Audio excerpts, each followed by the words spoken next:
Flying drones is incredible until reality kicks in, your footage comes out looking jittery, the sun blinds your screen so you can't see what you're filming, or worse, a bird suddenly decides that your drone is the enemy.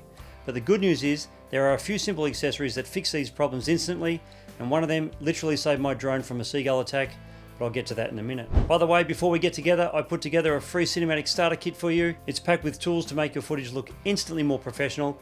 It includes 2 Lightroom presets for you as well, 2 LUTs to color grade your video footage, and 1 inspired by the Joker, 1 inspired by Saving Private Ryan.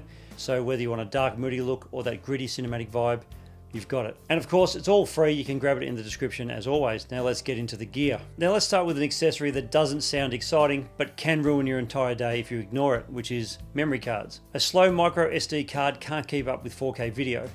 And that's when you get dropped frames, corrupted files, or the dreaded recorded stopped message halfway through your footage. So how do you know if your card isn't good enough? Well, when you shoot 4K video on a Canon camera especially, you'll see a record buffering graph come up every now and then, and that just means your card can't keep up with the data that's coming into it. Think of it like this: if your card is too slow, it's like stuffing a whole blanket into a sock. You eventually will get it in there, but it will take a long time. And I actually learnt this the hard way. Early on, I spent a whole afternoon flying around this beautiful coastline, only to get home and discover half the footage wouldn't even play. The drone was fine, of course, the card, not so much. So here's a simple rule. Look for a card with a V30 or higher rating. That's what ensures the card can handle the fire hose of data your drone is throwing at it. And I do have a few tips for you. Don't just carry one card, always keep at least 2 spares in a little waterproof case. And if you're tempted to buy a cheap no-name card off eBay, don't. Now let's talk about the fastest way to upgrade your footage, which is ND filters. Think of them like sunglasses for your drone. And without them, the camera cranks the shutter speed up way too high in bright light, and your footage looks jittery, almost robotic. And with them, you can lock in proper shutter speed, which is double your frame rate, and suddenly your drone footage looks way more cinematic and natural, because it gives it that natural motion blur. And that's what makes it look cinematic.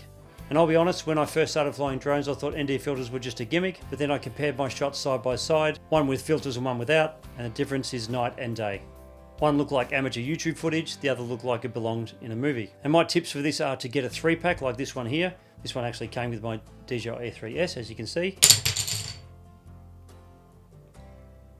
Some ND filters are going cheap. Well, one ND filter, that's the only one that didn't break. As I was saying, get a 3-pack, an ND8, ND16, ND32. That way you're covered for different lighting conditions. The 32 means it's just darker. And keep a small microfiber cloth in your case. Nothing ruins the shot faster than a smudge on the glass. I personally like newer ND filters, as they pretty much have filters for all the sub 250 gram DJI drones. And before you ask, they only weigh half a gram, so you will not put it over the 250 gram limit for these drones. And unfortunately, I couldn't find any ND filters for the Potensic Atom 2. If you happen to find some, let me know in the comments below.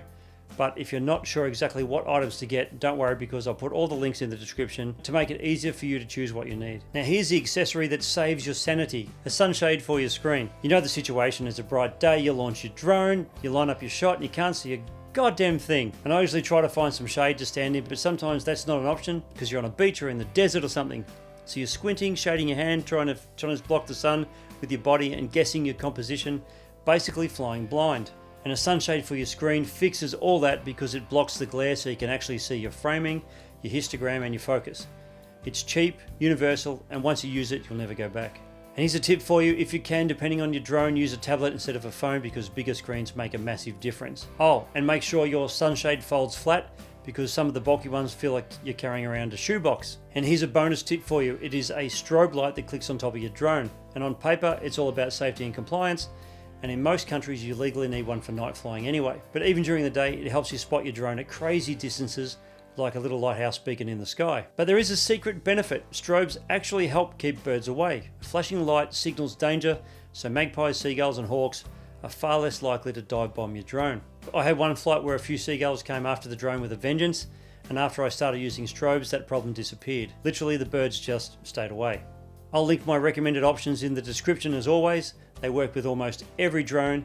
And don't forget to grab the free cinematic starter kit with those Lightroom presets, a couple of LUTs to instantly upgrade your shots. And if you haven't purchased a drone as yet, then this video right here will help you decide. Thanks for watching. They're actually not broken. Look at that. I won't tip it up again. I'm not pushing my luck.